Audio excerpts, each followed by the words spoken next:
cartoon character ever. Indeed, the one that is tattooed on the rock, Mickey Mouse, the big villain, the big cheese, and my boss.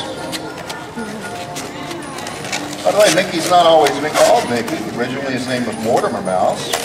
That was the name Walt Disney, the man who discovered him back when Mickey was born in March 1928. Walt's wife Lillian said she thought Mortimer was way too big a name for a cute little mouse, so Walt said, Lil, you know, he called his wife Lil, said, Lil, you don't like Mortimer, think of a name. Well, she did. She came up with Mickey. Matter of fact, it remains to this day the only Disney character Lillian Disney herself, the honor of actually naming. Now, currently, as to how old is Mickey Mouse? Well, Mickey's 75 years old. He was born during the last 2 weeks of March of 1928. As a matter of fact, that's the closest we've ever come with an exact date of his birth. Now, Mickey, of course, is 75 years old as a result of that. Now, we do know for a fact that Mickey's girlfriend, Minnie, was born one day after Mickey, and she's now 39 years old. The mommies will explain that a little. Not that the ladies look 39. What are you, about 22, 23? I thought so, yeah. Got the ages of the ladies. It's the really old guys that are pretty ancient that have a problem with. Anyone know the name of the very first Mickey Mouse cartoon ever made? Anyone know? Steamboat Willie. Steamboat Willie. Well, now, you know, that was a great cartoon. It's the wrong answer, but it was a good cartoon. Actually, would you hold that for a moment? Thank you. Actually, contrary to popular legend, and don't feel bad, a lot of people believe it is Steamboat Willie. Steamboat Willie was not Mickey's first cartoon. It was actually his third that he made. It was his first worldwide release, but the third one actually made. Mickey's first cartoon was completed about a month after he was born. It was called The Galloping Gaucho. It was in April of 1928. Excuse me, I'm sorry. The Plain Crazy was his first one. Now, Plain Crazy was a cartoon that was inspired, Walt Disney was inspired to make it in large part owing to the celebration of Charles Lindbergh's flight across the Atlantic Ocean just 1 year before. Now, Mickey's second cartoon was called The Galloping Gaucho. The Galloping Gaucho was set down south of the borderway. Mickey played a gaucho, kind of a south of the border cowboy. You know, by the looks on your faces, you guys have not heard those two cartoons, have you? Nope. Well, don't let that bother you. Well, most people haven't because they were silent. They haven't heard them because they were silent. Much like the response I'm getting now. But on November 18th of 1928 in the Colony Theater in New York City, New York, Steamboat Willie had its premiere. 7½ minutes after the cartoon began, it ended. It wasn't a lot of time, 550 seconds all total, but it was enough time for Walt Disney to make history. You see, Steamboat Willie became the first cartoon in the history of animation to successfully synchronize sound with animation, a feat that a number of animators had attempted to achieve, but it was not until Walt Disney could develop a method to accomplish it that any animator had been successful. As a result, within 3 weeks of Steamboat Willie's premiere, Mickey was considered a bona fide nationwide sensation. Officially speaking, Mickey Mouse was a movie star. Within 3 years of Steamboat Willie's release, Mickey would be an American institution well on his way to being known around the world. His cartoons have been translated into well over 3 dozen languages, helping make Mickey Mouse the single most recognizable entertainment figure in history, and perhaps the greatest legacy that Walt Disney left the world, at least in regards to Mickey Mouse. As even though Mickey is truly an American original, around the world he's not considered to be an American export. Around the world he's very simply just Mickey Mouse. See, he doesn't belong to any one country or group of people. He actually belongs to everyone. You know, by 1930, just 15 months after Steamboat Willie had its premiere, Mickey Mouse cartoons were so popular, they often received top billing on movie theater marquees. Matter of fact, cartoons were so popular that Disney fans, if they didn't see a Mickey Mouse cartoon listed up on the movie marquee, would inquire at the box office of the theater before purchasing tickets to the movies as to exactly what, if any, Mickey cartoon was playing that evening. Well, you knew they were Disney fans because the answer got back to the simple question, sorry, we don't have any Mickey cartoons tonight? Forget it, we're not going to the movies, we'll do something else instead. Oh, and just so the little ones out there would understand completely.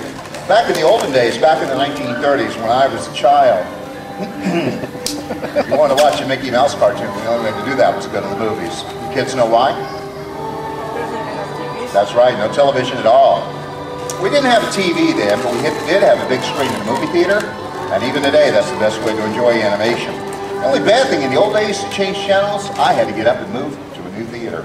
It was aggravating, it was. You know, Mickey Mouse even had an impact in Washington, D.C. on the President of the United States. When Franklin Delano Roosevelt, FDR, was President of the U.S., Roosevelt had a standing rule in his White House. He refused to watch any movie unless first he could see a Mickey Mouse cartoon. Well, some years later, FDR was being interviewed by a reporter who had heard this story, but thought it was a White House legend, a joke, if you will. FDR pointed out the reporter was no joke and said, "Young fellow, there's something you have to remember."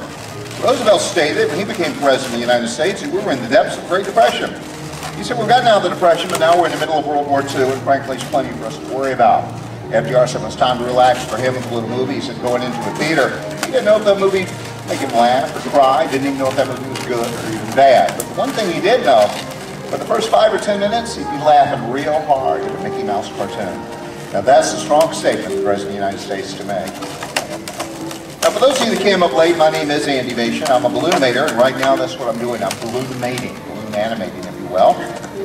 Now I want you to know the Mickey Mouse I'm working on won't look exactly like one you're familiar with. It's a balloon, so he's under a lot more pressure. Much as these jokes under a good deal of pressure, too. By the way, folks, I might point out these are the jokes. Please laugh. If you don't start laughing at my jokes, I'll start singing It's a Small World. Have you know, as a singer, I'm considered a fine balloon twister. We'll leave my singing alone at that. Now, right now, I'm going to give Mickey a couple of pupils go in his eyes, black and white. But you know what? For the first 6.5 years of Mickey's career, everything about Mickey Mouse is black and white. But in June of 1935, in production on a cartoon called The Band Concert, Mickey Mouse came down with a rather sudden case of Technicolor. He's been in color ever since. You see, The Band Concert was indeed Mickey's first color cartoon appearance ever. Now, that cartoon, The Band Concert, was significant not just because it marked the first time Mickey appeared on screen in color, also the very first time that Mickey Mouse, Donald Duck, and Goofy all appeared together at the same time. Well, I'll show you Mickey in color in just a moment. I'm actually going to give Mickey Mouse here a little lip. Lips, sorry, I'm going to give Mickey some lips. Little lips. I would never do anything to insult Mickey. After all, he is my boss. He runs the Walt Disney Corporation. Oh, Michael Eisner? Not real. Audio animatronic. You know. Yeah, we keep him in a closet and occasionally pull him out and plug him up for stockroom reasons and such. But Mickey calls all the shots. Just don't believe everything you read in the newspaper, okay? By the way, I don't know how many grown-ups in the audience have been or currently are in the military, but I'd like all of you to know that Mickey Mouse proudly served the military. It was actually during World War II. It was during that war that Mickey had the occasion to lead one of the most important battles of the war, a battle that began a few minutes before midnight on June 5th of 1944. That was the date and time the D-Day invasion of Normandy got underway. Mickey Mouse actually led the D-Day invasion. You see, Mickey Mouse was the code word that General Eisenhower used to announce he started that invasion. Oh yeah, some of you are thinking I was going to say Mickey did that personally. Sure, like I'd expect yelling, "Come on guys, Goofy, bring up the rear, charge!" "Oh, hi, ready? Duck, they're shooting." Okay, if he'd been called up though, he would have done that. He would have. But folks, once again, my name is Andy Mation. For the last few moments, you've watched a Balloonimation. I think you'll agree with me. This is nothing less than, truly, a masterpiece. Check it out. Well, thank you. Thank you very much. You know, before anyone gathered around, the young lady here came running over to me and said, "Hey, balloon guy." And I said, "What, loud child?" And she said, "Balloon guy." And as she was starting to talk to me, her family came up right behind her, and she said, "Hey, balloon guy, I want to buy a Disney balloon from you." And I pointed out the young lady and her family, my balloons aren't for sale to anyone at any price. And at that point, her father stepped up and said, "Hey, make the balloon for my kid, and I'll tip you $20. Well, I laughed too. I pointed out that at Walt Disney World, this is, I don't know, worth $40 or $50. Actually, you're right, it's worth even more, but relax, you won't have to pay for this because this is a rare sight indeed. Someone actually getting a free Disney souvenir. Enjoy. You're welcome. Thank you for helping. Appreciate that. Well, folks, my name is Andy Mation. I'm the Balloonimator. My next show will be out here at 12:10 and again at 1:50 with more characters and more stories. Right now, I got a treat for you. To the left, to your right, Timon, one of the stars of Lion King. And to your left over here, trailer number 1, Rafiki, just out of the dressing room trailer, another big star from Lion King. Go out and make it a great vacation. Enjoy your holiday. Thank you.